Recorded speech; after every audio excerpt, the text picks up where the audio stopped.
radio check, please. Roger. Copy that.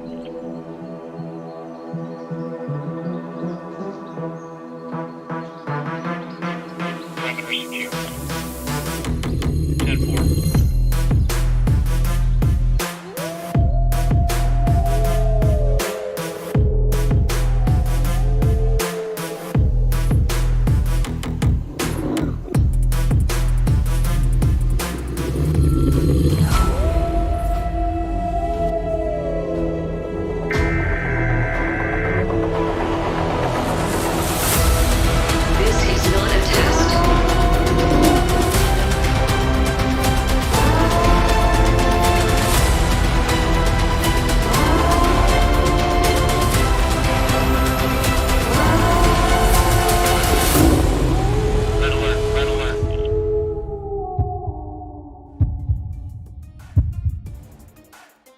Welcome Wolfpack, welcome to this edition of SHTF Intel with your host Andy, the Sigma Prepper, here on the 10th of May 2024. Thank you to the 6 people who are tuning in. Please hit the like button if you haven't done so already. Really appreciate it. Really appreciate you being here. Looks like the old thumbnail was up there on the countdown timer, so I'm still making my tea here, as usual, one-man band. So I'm doing everything as usual. I'm just brewing my tea as well. So welcome everyone. I hope you've had a great time. We're just getting back into the season of all things bushcraft, survival, and prepping. So we've got a few things going on at the moment, obviously with the X-Class solar flares that we've had launching off the sun, and they are Earth-facing, and they will be hitting this weekend over the next 24 to 48 hours. So that's kind of why we're here. And I've been planning a comeback video for quite some time. I've had to take a bit of time off to get some other bits and pieces done.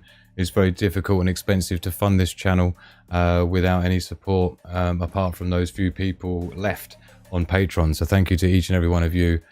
Couldn't be here. I wouldn't even be here if it wasn't for the last few stragglers holding on with Patreon. So thank you to any support you can offer, including hit the like button.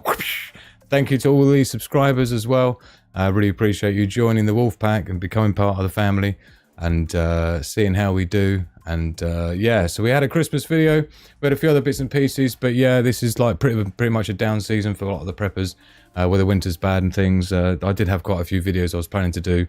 But like I say, in terms of trying to get the financial situation and personal home life situation sorted over the last couple of months, it's been a real struggle. So thank you to everyone for your patience. Thank you for those that have remained loyal to this channel and to me personally as Andy. So thank you.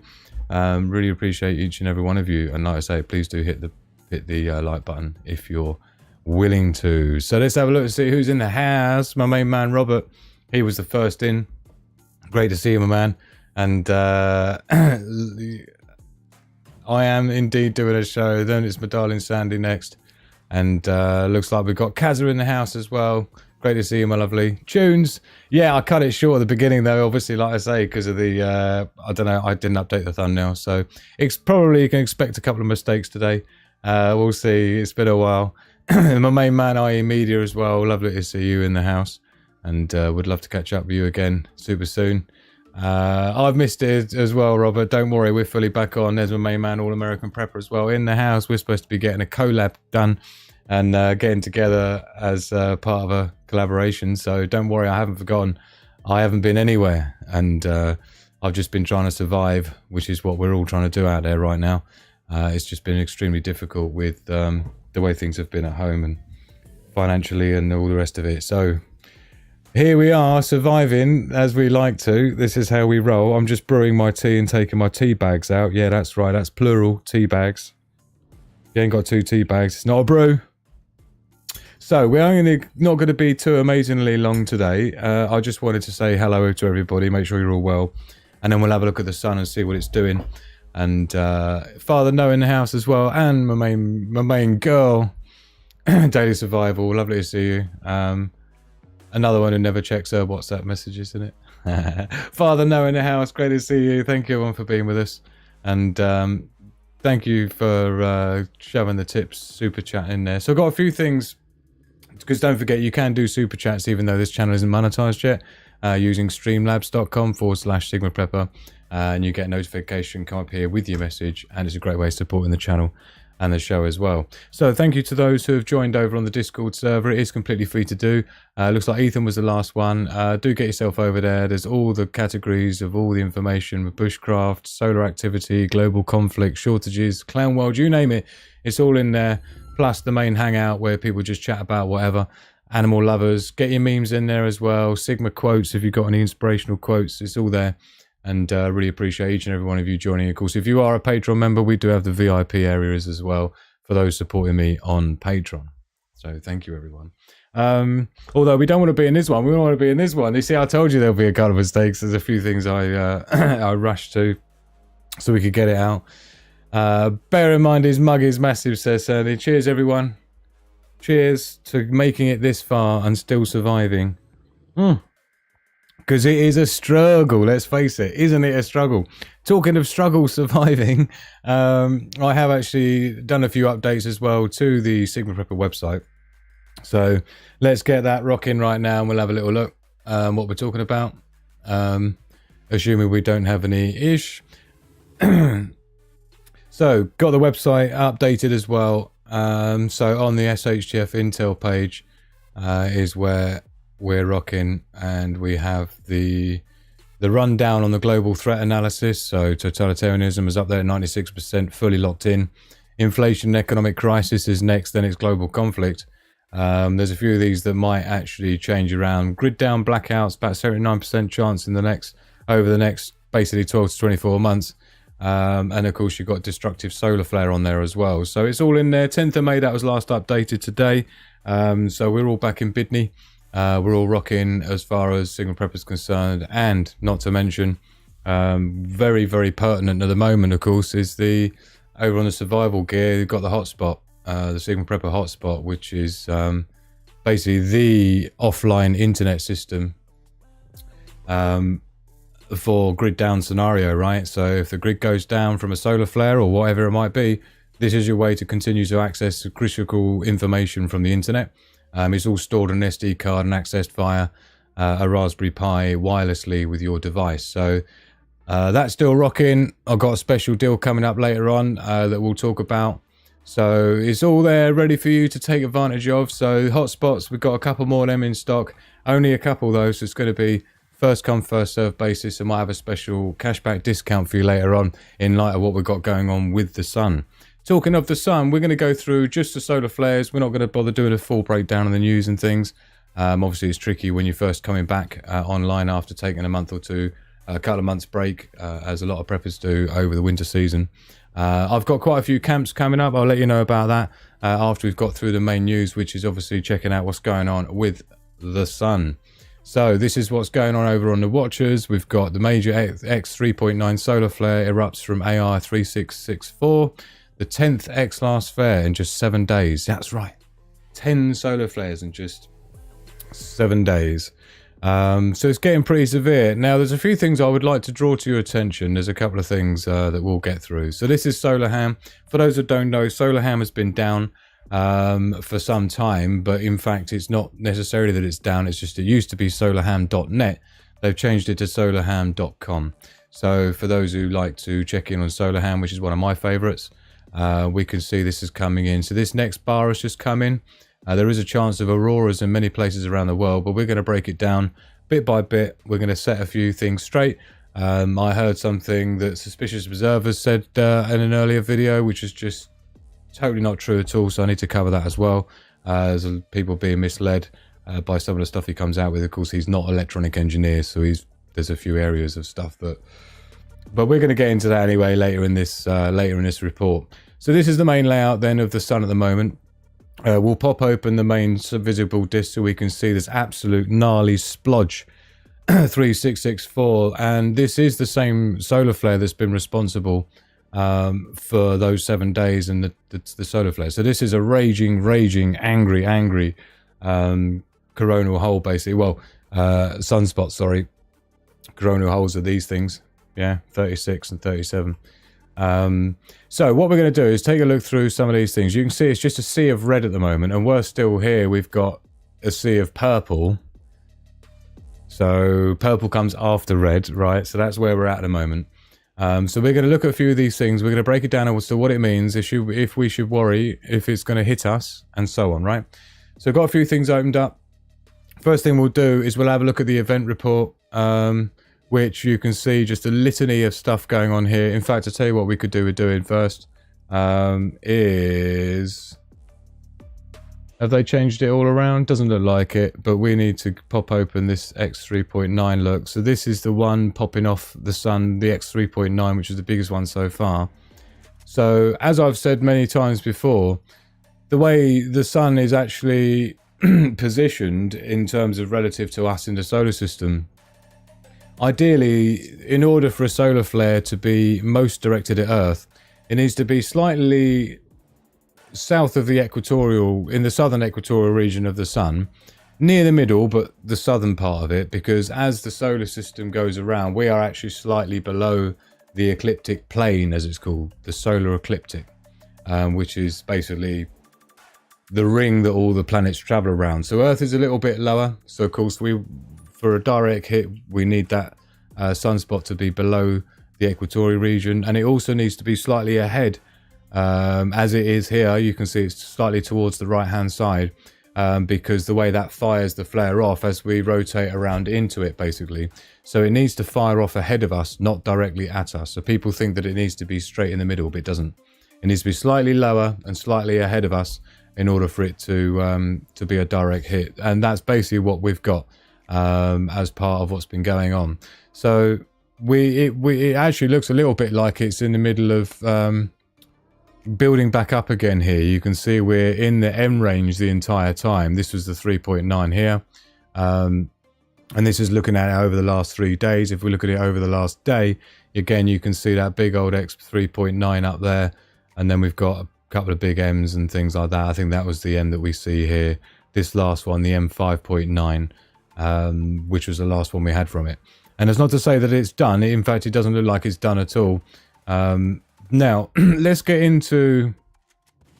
So, you got the geomagnetic forecast on May the 10th and May the 11th. So, it's basically happening now. It's hitting us as of from now on, basically, right? And we've still got a 75% chance of an X-class solar flare, right? So, if we look at the sunspot summary, it will tell us, it'll give us a rundown on each of the sunspots that are currently active regions on the sun. Now you can see here is the 3664, which is the one we're looking at, that humongous thing, and you can see the magnetic class there is beta, gamma, delta, which is exactly what we need for an active flare.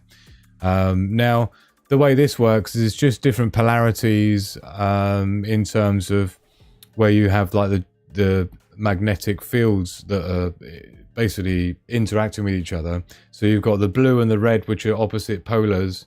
And when you get the bits and pieces in the middle between the blue and the red is where you get the complete mixing, which is where you end up with this activity. It becomes extremely unstable. So this is what we got here. You'll notice this one here is beta gamma.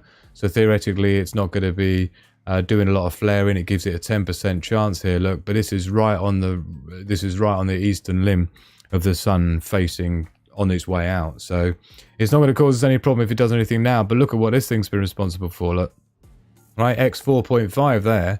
But of course that wasn't it wasn't Earth facing, which is why it's giving it a 10% flare, because it's only beta gamma. And of course, as you can see here, beta gamma delta, 55% chance of another X-class flare. And if it flares off now, it is going to be completely in line with us to be hitting Earth. So this forecasts the geomagnetic disruptions that we can expect. You can see the May 11th hasn't come in yet, but you can see the trend is going up. This is already in a KP 8.5 KP index. Once we start getting into the 8.59 region, then we're super scheming for it, right? And you can see here we've got the purple business going on, coming in above me. Please hit the like button if you haven't done already. It's a great way to get the video spread about, and do share it with your friends on social media as well. There's a share button just below this video. Just hit that, whether it's on your social media, whether it's Twitter, Facebook page, whatever you got rocking. Just share the video so other people can get a heads up and understand our solar system a bit better and understand the risks that we face. This is a great time to introduce people into preparedness, because of course the minute something like this happens, this is where people run around trying to get things prepared, and it's too late by now. You need to have this stuff rocking already, yeah? Ready to go. Now is not the time to be in a mad panic. So the Aurora forecast has been forecast in the UK, in fact, that we could be expecting to see Aurora Borealis, as in the Northern Lights, in as much as the south of the UK even. So I'm going to refresh this page quickly though, and while that's happening, in fact, I'll tell you what I need to do. Let me just pop open. I'll pop open another page for you because there's some bits on there I'd like to show you as well. And I'll just quickly catch up with what's going on in the chat. Father knowing house. Like hitting a moving object with a baseball, you have to estimate where it will be in the future. Yeah. Certainly we need reset before AI becomes unstoppable. Lots of things going on with that. And smaller size sunspot as the Carrington event. Yeah, so in terms of the Carrington event, which is of course the big solar flare that wiped out the telegram lines and stuff back in 1868, wherever it was. I always get that wrong. But basically, yeah, the thing about that, and this is what I'm going to show you now, this is important to know, is they've actually got the next flare on there. Look, now what happened, for those that don't know, in the Carrington event was, in fact, it was a very big and long M-class solar flare that was released from the sun. And then a short time later, like a day later or something, there was a very high-powered X-class solar flare that was also released from the sun. Now, what happened is unfortunately, the timing of it as to when the big, long M-class was released and then the X-class a day later, because an X-class solar flare's velocity is far faster in terms of thousands of, several thousand kilometers a second, yeah? It meant that it caught up with the M-class solar flare, so they basically both arrived at Earth at the same time, right? And so even though it was two solar flares, the fact that they compounded each other and doubled each other on top of each other when they hit Earth was the big problem. Now what I want to show you here is we've got a very similar situation with what's been released off the sun. So you can see here, these are the solar flares leaving the sun, right? Now you can see if I drag the timeline to this point here, yeah, you can see this is where we've got this big spike area, if you follow this line up here. And if I rewind it, you can see coming off the sun there, look. Now, for those that don't know, that top left circle is looking down on our solar system. The sun is in the middle. Green is Earth, right? The green dot is Earth. And so what we're really seeing there is from the top looking down is those X-class solar flares and M-class solar flares releasing from the sun at different times. And you'll see exactly what I'm talking about, look. Boom, boom, boom, boom, boom. And look, when it hits Earth, they are all lit. Let me know if you can see that live in the chat. But they're all hitting Earth at exactly the same time and compounding each other. And then you've got this most recent one, which then hits us straight after. Now, this is a bit of a problem because this is exactly how you end up having the magnetosphere of Earth essentially short circuits itself at the back of Earth. So where you get the solar wind hitting the magnetic field of Earth, it kind of shorts out around the back of Earth, and that's where you get massive pulses that can take down the grid and so on, right? Now, so it's a little bit of a concern, but we are talking about like 800 kilometers a second time here. This is 800 roughly kilometers a second. I've seen it at 1,600, so I've seen it at double that before. But again, if we look at the lower two circles, or circle and pie piece, you see it's actually pretty perfect, somewhat, for hitting us as well from the side. So yeah, it's looking like we're definitely going to get it. Now the other thing to be aware of is the aurora, right? So, like I say, it looks like the UK should be seeing aurora. If you look north in the UK, it looks like there's some... I've got red here on my internet, so let me know if it's stuttering or anything. Let's hope it hasn't started already affecting things. So this is, you can see, boom, this is where it's hitting, yeah? So this is where it comes round, and this is 36 minutes ago. So yeah, 36 minutes ago was the last track. Now, you can see this is the edge of the UK where my mouse is, right? This is the UK going down here. So theoretically, those in Scotland may already be seeing Aurora Borealis. You can see as it starts coming around to America, it might miss us. It might actually hit more of it once it's over America. So you're talking Northern America. You can see it coming around here. Yeah, if I rewind that timeline and show it as it progresses, right? And you can see here, this is if you look at this area here, this is the shadow of the sun showing the daylight and sunset, right? So as it goes round, this is as much as we've got. So we have to wait for this to update. But you'll see what I mean. It's definitely going to be this is what will show you the Aurora forecast, hence the title, right? So this will show you which areas are going to experience it and be likely to see with your naked eye. Subject to cloud cover, of course. But in the UK, it's looking quite clear. I did have a quick look before we went live just to see how far that was going to go down. To see, I mean, I've never seen Aurora Borealis myself with my own eyes, so we'll have to see if that happens in the UK. But let us know, anyone out there who's seeing anything now. It is possible. It's not beyond the realm of possibility. Please do subscribe if you're just joining us. This channel has been held back quite significantly over the couple of years that it's been rocking. There's some great evergreen content on this channel, things like the SHTF Scenarios, and of course I've done all sorts of things like let me just pull this out for you so we can see.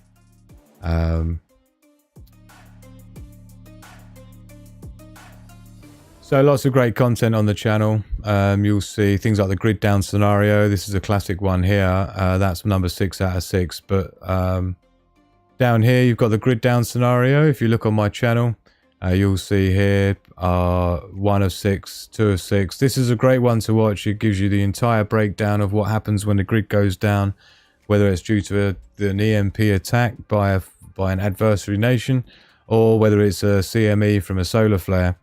So a great series there, covers so much stuff, right? Broken down into 6 parts. And of course, we also have the Homestead versus Bugging In, the entire Security and Defences series there as well, which again is a great way of figuring out what your plan should be going forwards, right?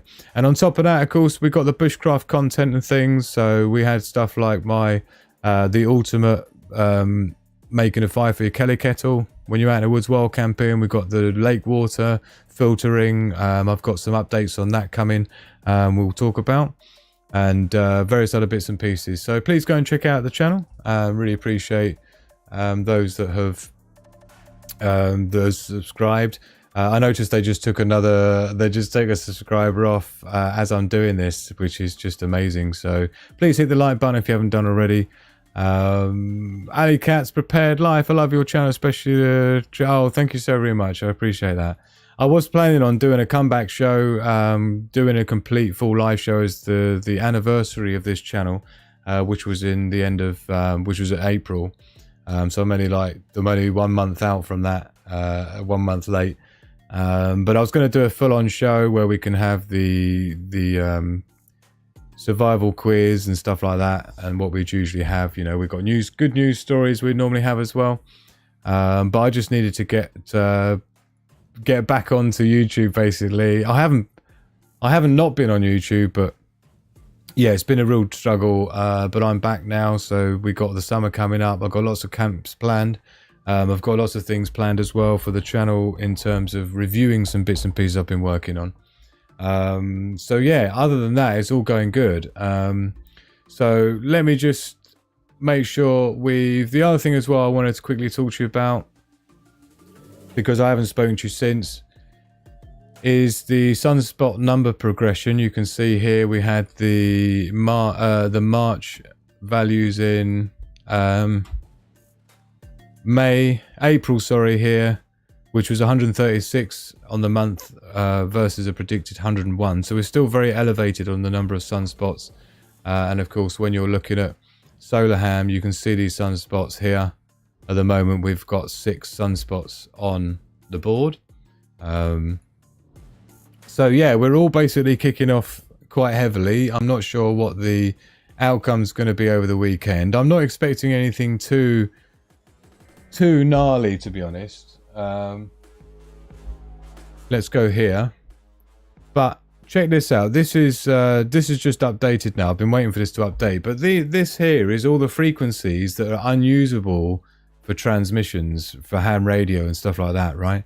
And so you can see all of the lower frequencies get completely trunched first of all. And as this goes along, you can see, look at that. I mean, this is going to be causing some major disruption to communications and stuff like that, yeah? Nearly half of the entire signal band, you're not going to get any reception for any of those frequencies below 15 megahertz, basically. Forget about it. It's not going to happen. The amount of electrostatic interference in the atmosphere is what causes this to be a big problem when it comes to ham radio communications, amateur radio, and stuff like that, right? So we've got it all going on. It's going to start affecting things as we go. We've got the G4 predicted impact as well. Plus, it's all purple when it comes to the geomagnetic forecast, KP 8, maybe 9, judging by the fact that here, let's do a quick refresh. Judging by the fact that here, we're still sitting there on about 8.5. So it's all going on. There's lots of things that let's check in with the chat. Pedigree Mongrel in the house. EMP could be used for one of those preemptive strikes. Do you know what? I've often thought about that. It would be the perfect time to do it, wouldn't it? Right? It would be hide it in plain sight while there's a potential solar flare going on. And do it that way, yeah? And then you could say it's plausible deniability, isn't it? But, you know, they have all sorts of sophisticated radar systems and everything else to allow, you know, they would know it was an EMP. Now, this actually also brings me to just clearing something up that Suspicious Observers said earlier today, which was completely false. And this is coming from me as an electronic engineer, right? Now, basically what he said, I'm sure he just misspoke, but he basically talking about the solar flare being able to wipe out your mobile phones, your computer systems, and everything else, as well as the grid. Now, that's not particularly true because a solar flare doesn't have the right frequency to act as an EMP the way a military EMP is designed to work, right? And I have explained this before, but people ain't getting it. So the thing is that as Nikola Tesla said, it's all about frequency, vibrations and stuff like that, right? So in terms of the frequency of the CME, which is coming from the sun, the interference from the sun, is a very low frequency, whoa, whoa, whoa, whoa, whoa, whoa, like this. Very low frequency indeed. Now that in itself causes a problem because things that are low frequency, when it comes to radio frequency transmissions and stuff like that, right? The shorter the wavelength, i.e. the higher the frequency, or the longer the wavelength, the lower the frequency, the longer the antenna you need to pick it up, right? So this is why when you see a ham radio antenna, it's extremely high. It's, you know, 2 meters to be precise. 2 meter band is called 2 meter band for a reason. So when you have a quarter wave, when you have an antenna, the antenna is a little bit like a tuning fork in music, right? A tuning fork is tuned to a particular frequency, and I don't know if you know this, but if you get 2 tuning forks that are exactly the same frequency and you ding one and hold it next to the other one, it will make the other one resonate at exactly the same frequency, right? That's kind of the same as what's happening with RF transmission frequencies with antennas. So basically the antenna, you can almost tell what the frequency of the transmission is by the size of the antenna. So very, very high frequencies, like in your mobile phones, you know, 5 gig, 5.8 gigahertz, 2.4 gigahertz, and so on. You only need about 11 centimeter antenna. Whereas if you're talking about 100 megahertz or 150 megahertz, you're talking more like a 2 meter long antenna in order to attract and resonate with that energy, the electromagnetic energy in the air. And I hate to get technical, but you have to, because this is just electronic engineering, right? I'm sorry. So my point is the reason that things like the solar flare causes a problem with the electric grid is actually more to do with the power lines that run across the country. So the length of the electrical cables that run across the country feeding from the power stations to people's homes and the big transformer stations on the outskirts of cities and towns, right?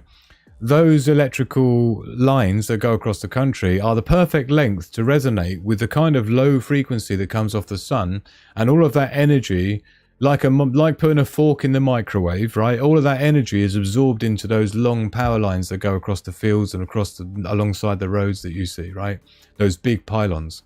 So what happens is that all of that, like static electricity, if you want to call it that, in the air gets absorbed into those power lines, and that's where you get those big transformers all go poof, right? They just go whoomph, and that's the end of that. And then you've got no power because, of course, the transformers explode. Now, those transformers are extremely complex, they're extremely heavy duty, they're not the sort of things you keep spare on a shelf. These things have to be carried with planning, even terms of shutting roads down to even carry these things. They're so big, right? Let alone being manufactured. So that's the problem. It's not going to destroy your mobile phones, it's not going to wipe out your computer systems, it's not going to take out your tablets. It's literally for the long cables going across the towns and things. Is where that energy is picked up. So yes, you will lose your phones, you will lose everything else if you don't have backup power, but the actual electronics inside your phones and smartphones, unlike what Suspicious Observer said, that's not the case. There'll be nothing wrong with your electrical devices at all. The worst case scenario is that you've still got stuff plugged into the mains electric, and then there's a big surge on the mains, which will, at the worst case scenario, it'll pop your BCD fuses in your fuse box, or it'll pop your fuse on your appliance. But other than that, it's not going to be causing any EMP type effect on your electrical devices. To be honest, even an actual military EMP is going to struggle to do that.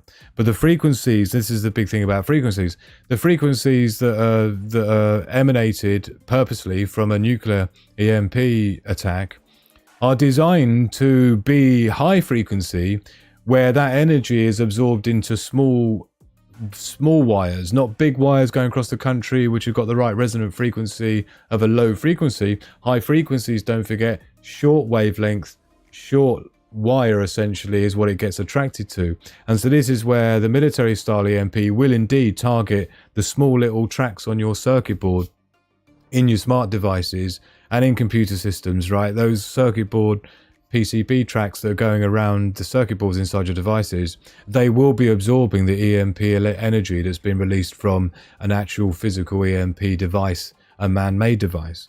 But when it comes to the solar activity and the frequencies involved, no.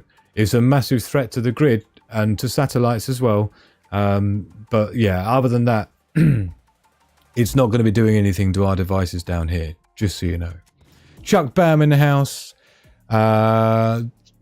Next 4 days, like 20 chest x-rays. Yeah, I would say it's probably not an ideal time to be at high altitude in a plane. They usually have warnings that go out relative to what's going on with the sun. That's more to do with I mean, we can get into that. That's not really going to be until maybe tomorrow or Sunday we'll start seeing that. But there's still quite a lot going on. It's very active, and of course with what's going to hit us, I'm not expecting necessarily entire countrywide outages, but I'd certainly expect some kind of disruption.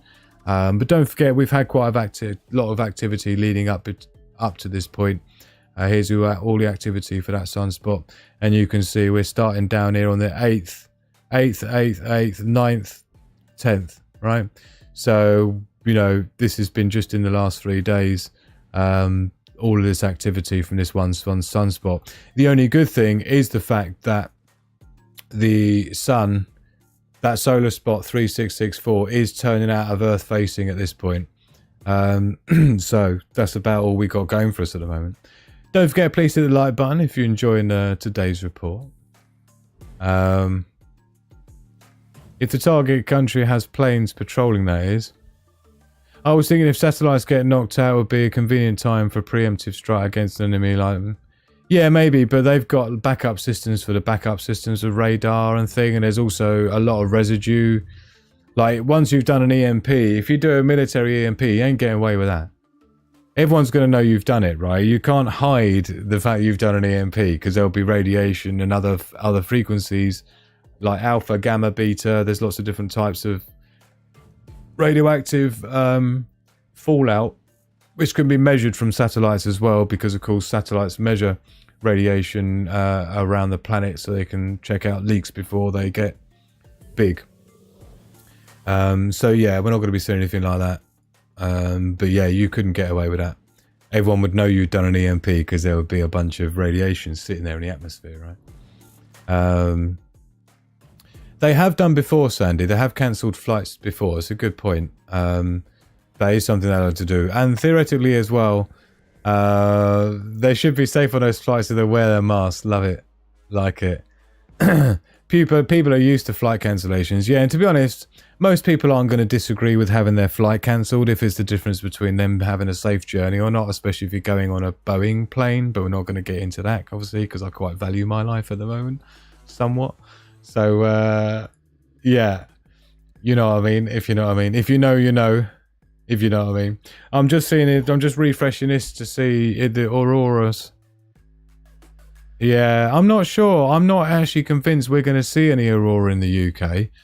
We're now just coming up to 10 past 11 at night here in the UK, so it should be dark enough to see auroras, but whether they're actually active or not is a different thing. And by the time the rest of what's coming towards us is going to hit us, I don't know. We'll see. I'm not convinced. It is possible, because you do have green surrounding the south of England.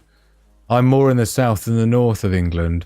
So you can see England is here, and this is the south of England, and this is the north of England, just where the tip of the red is.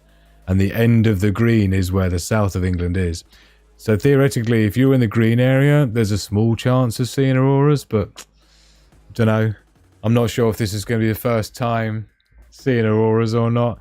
For me, anyway, here in the UK, never saw any. I mean, I've lived a lot of my life in places like Thailand and Cyprus, which are far more equatorial regions, and of course, the farther north you are, the more chance of seeing auroras where you are. So let us know in the chat where you're from, and yeah, couldn't pay me to get on a Boeing, innit? I know nothing about Hillary or Boeing. Exactly. Yeah, I know nothing. Britain, US, Russian and Chinese military are not dumb. They know what's going on at all times. Yeah. Yeah, but I mean, they have submarines positioned all over the place as well, monitoring atmospheric conditions. All sorts of clever stuff they got rocking, as well as obviously the satellite networks they have as well. No giant game of Cluedo then. No, who done it? So yeah, that's they will cancel flights if they feel like it's going to be dodge. We can see YouTube from Canadians and Norwegians. Yeah, I mean, there's some great places on Earth to see the Aurora Borealis, no matter where you are, right? Well, not no matter where you are, but there's certain places that no matter when it is, I mean, you'll see Aurora Borealis right far north. It's definitely something I've always wanted to see. So I think what we'll do is we'll just have a quick look and see what's going on with the gold and silver prices, and we'll check out the cryptos as well before we I'll just give you a heads up of what some of the things I've got planned for the channel coming up over the summer, when it comes to preparedness and everything else we've got rocking. So in terms of gold, looks like it's been pretty steady this week. Over the 3 month, you can see it has been on an increase, as you'd expect. Currently up at 2,360 buckaroonies. When it comes to silver, on the week, we're talking about up about 6%. So silver's done really well this week. Up at $28 now. So it's definitely doing much better. So on the year, we're talking about 13% on the year, which is pretty good going.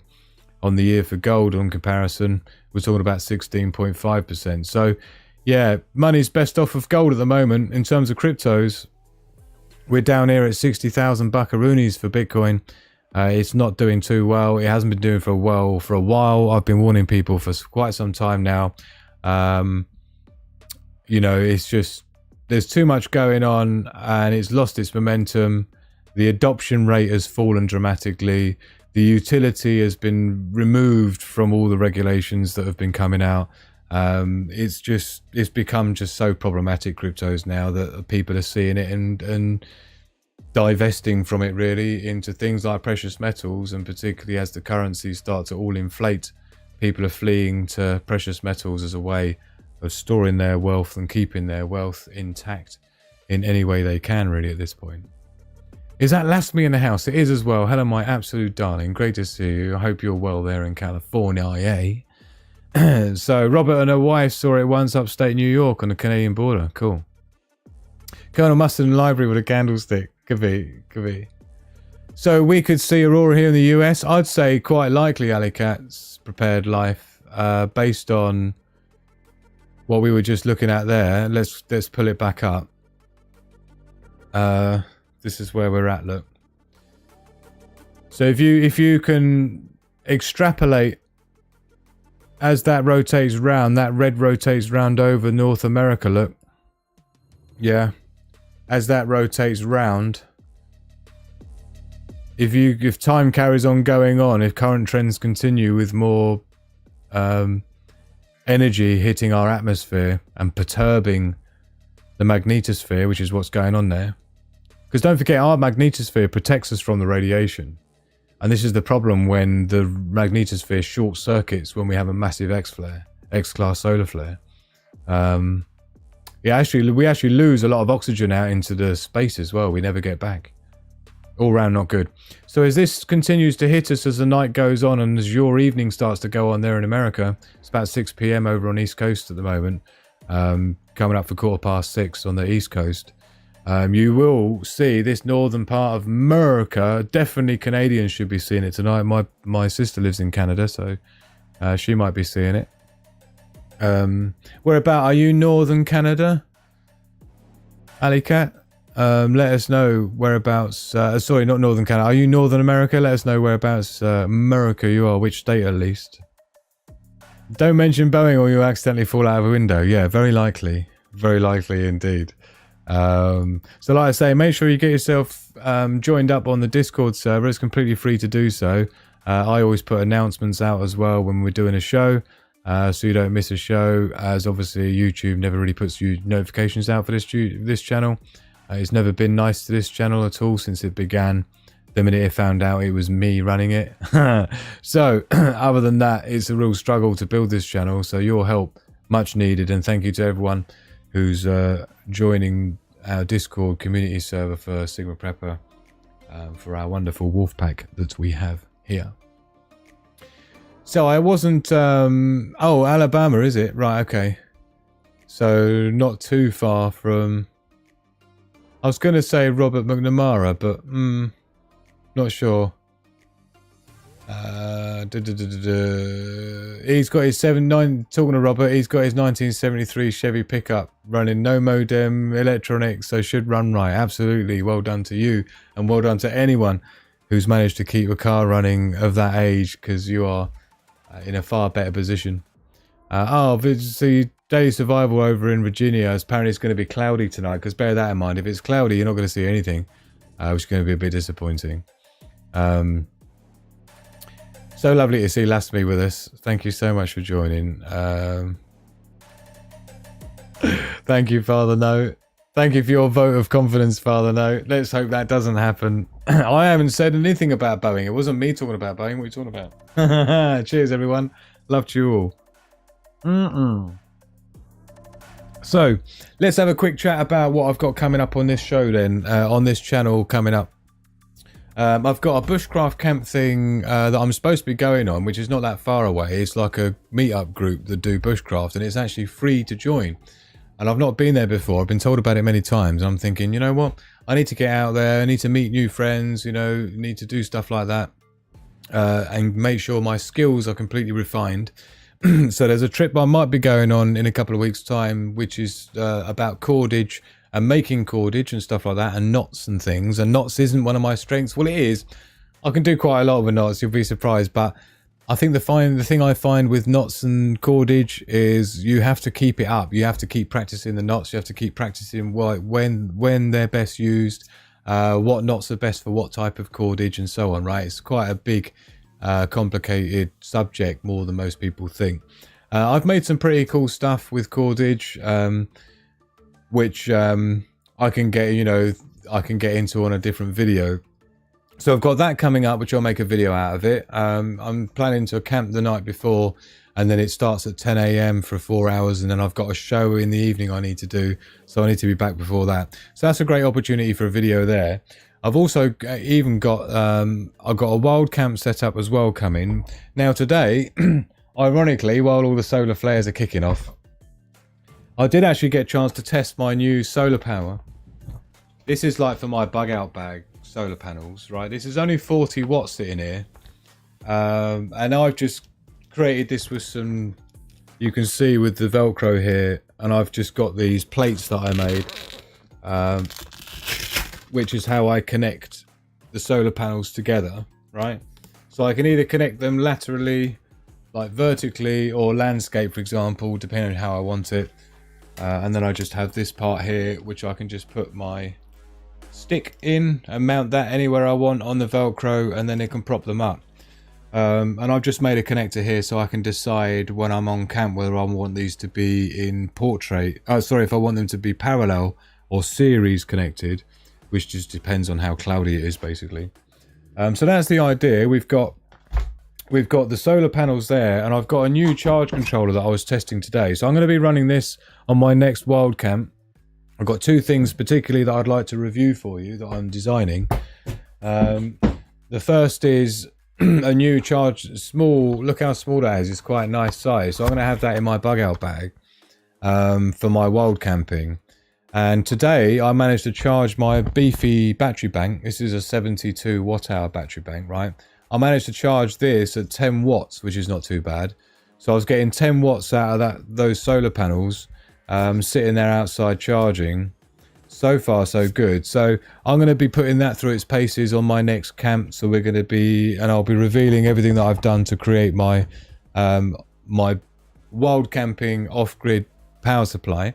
So at least I'll be able to recharge my battery banks, keep my smartphone up and running, which means I'll be able to have my offline internet up and running. Just to remind you, the Sigma Prepper hotspot, the offline internet, they're all ready to go as well. So we've got a new couple, and inside your hotspot, you'll find inside the packaging, you've got the hotspot here, which is exactly perfect for a grid down scenario where this is what you get inside a Faraday bag. So this is a Faraday bag, and inside there you have a Raspberry Pi that's all ready to go, laser engraved aluminium shield plates, and there's already a magnetic USB power connector there, and the hotspot SD card, which contains all of your essential information. If the grid goes down, all searchable. And essentially the way this works is you plug in your USB into your USB battery bank, just like so. Yeah, and then that will start firing up, and now we've got internet. Yeah, when you look at your mobile phone, you'll see another Wi-Fi point, so you can use a nice efficient smartphone. So as long as you've got a battery bank charged, like I said with my solar panels, don't even need something big. I can charge my battery bank with my solar. I can power my ultimate hotspot from Sigma Prepper, which is an offline backup internet system. It contains the entirety of Wikipedia. It contains the entirety of the well, it's got an entire bunch of Stack Exchange, all searchable, crisis and SHTF scenario type information. I mean, it's just RAM-packed basically. It's got the entire medical wiki. It's got some forbidden knowledge as well, SAS and military handbooks and things. It's got 60,000 books also contained on it. I mean, Lich, Project Gutenberg, 60,000 books. You've got 23 complete Stack Exchange topics, stuff like ham radio usage, the entire Wikipedia, 6.3 million pages, including images, the medical doctor wiki, SHTF disaster, the theme was hundreds of minefield videos, hundreds of crash course videos, hundreds of Canadian prepper videos even on there. It's all crammed into that one SD card that runs on your Raspberry Pi. Super efficient. This is how it looks. And it's a great way to make sure you can always have access to crucial information in a crisis, whether there's power, internet, ISPs, Wi-Fi or not. And like I say, even comes in its own RFID protected pouch. So that's the ultimate hotspot. I'll be doing an in the field review of that as part of a wild camp as well. I like to use my iPad with the ultimate hotspot. The link is in the description below where you can get a slight discount on that, a VIP discount. The link's in the description of this video if you're interested. There's only 3 left. So get in there while you can. Cheers, my darlings. The other thing as well to tell you about quickly is I will be doing a full review and how it's made breakdown on my water kit. Now, some of you might have seen parts of this and some of you not, but this is my fully electric pump based soya and carbon water filtration system. So the idea with this one is, so you're all familiar with your soya, which has got green paracord around it, but your soya water filter, along with the carbon filter, and I've essentially, what I've come up with is a special electric pump system that I've designed, which runs off USB-C power delivery, and inside I have all of the appropriate tubing, silicone hose, in order to basically, my design allows me to suck directly out of the lake or pond straight in. It's kind of sucking it out using just a battery bank, right, on that small pump. It sucks it out of the water with a special filter that I made. I'll show you that now. So you have this filter which has got just a gauze in there to stop any nasties getting in there, and I've just put a marble in there to keep it weighted down below the surface of water. You can see I've color coded these to red. That's how I know this is for dirty water coming straight out of the pond, and that will go obviously onto the pump, onto the electric pump, and then it will come out of the electric pump and it will go through the soya filter, through the carbon filter, and then ultimately into your clean flask or whatever it is you're going to be putting your filtered water that's immediately drinkable. And my last test, you know, in sort of something like this is also inside it. And on the last test we were getting about 1 litre of water every minute, right? Completely straight out of the pond, straight into here, ready to drink straight away. No messing about. No taking your water back to camp and then filtering it, right? I'm filtering it straight out of the lake. I've also used my water tester, which has got various features on there in terms of the total dissolvable solids. It's got the electrolyte level, plus pH and temperature and everything else. So I'm going to be doing a review on this water kit I put together as well for you, so you can try and make something similar. And I'll be fully testing my electric pump idea, because last camp I did, it worked well, but now I've got this electric thing, and the biggest problem was getting the water out of the lake. So having a long hose like this now that allows me to not have to be directly near the lake body of water, I can toss that in with the filter there, and I can just suck straight through the soya filter and straight into your clean drinking container. So that's the idea with that. So we've got quite a few things coming up on the channel. Lots of things. I've got also some changes to my bug out wild camping setup, so I'm looking forward to getting a nice bunch of camps rocking as well, because I really miss getting in the woods. It's when I feel most, you know, when I'm hugging trees, as you all know. I love to be out in the wilderness. I love to test my skills and refine my abilities and things like that, so that you don't have to. So if you don't want to, you can just follow my progress, and of course you can learn from what I'm learning and some of the things that I've designed here, including things like the solar panel, off-grid bug out wild camp solar panel setup. We've got the water filtration kit that I've been redesigning as well now with the electric pump. I'm looking forward to test, plus obviously looking forward to doing a full-on hotspot test as well, for the Sigma Prepper hotspot out in the field, simulating grid down scenario and still being able to access all the critical information from the internet that is all contained on this SD card that runs on Raspberry Pi as an access point, makes a new Wi-Fi router in your house basically. and you can even share the content with your neighbors in a crisis. So that's the ultimate hotspot from Sigma Prepper. One of our premium products. It's an absolute must-have. And like I say, if you check out in the description below this video, rather than the 269 smackaroonies, you'll see that's far more discounted for VIPs, normally for those that are VIP Patreon members. So the link that you'll find at the bottom of this video will actually take you to here, which is the VIP version of it. And you can see the reduction there down to 229. Look.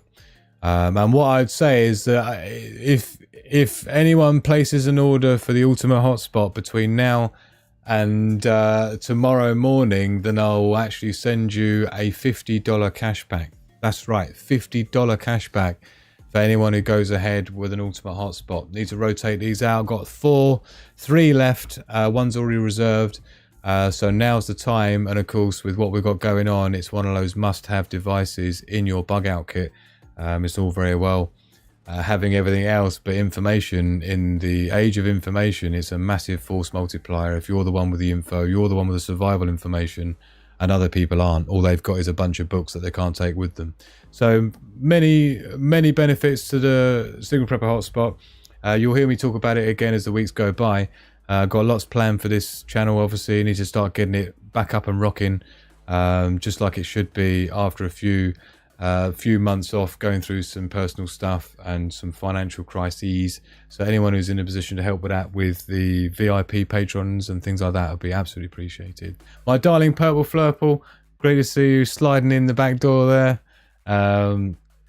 Thank you, Sandy. Cannot stress how valuable the offline internet hotspot is. Thank you, my darling. Yes, the ultimate hotspot, an awful lot of work went into that.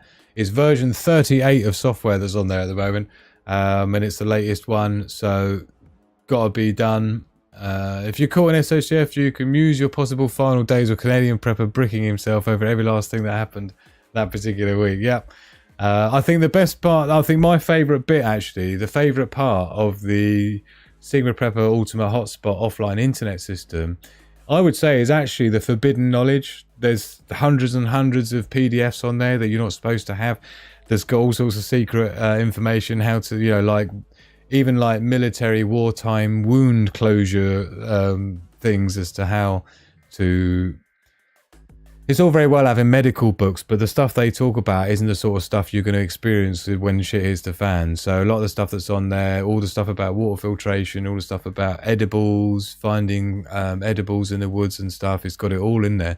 And all searchable as well, don't forget. When you've got books, you can't search through it, right? Whereas with the Ultimate Hotspot, because you've got things like Wikipedia, because you've got things like the Stack Exchange forums, you can just literally search for what you're looking for and it will find it very quickly for you. So super convenient. Tonette in the house. Lovely to see you, Tonette. Lovely to see you. There's been some lovely names popping up in the chat today. I'm glad to have seen you. Glamping more likes this pedigree, innit? 10 knots. Are you a knot master? Are you a knot master, Robert? Lovely to see you. I hope JD's alright, my darling Purple Flurple. And of course, JD, yes, that's her doggy. We're all doggy and animal lovers here on the Sigma Prepper Show. So we've got a whole thing here, animal lovers. So if you want to share your love for your animals, this is Hugo Bear. He's a South African Mastiff Bourbal. This is the family dog, Hugo Bear. Thank you to everybody. This is me and Hugo on the train. That's his paws, look, with our finger in between fingers. Look, that's how he likes to sit. Bless his cotton socks. He likes holding hands. He's such a sweetie.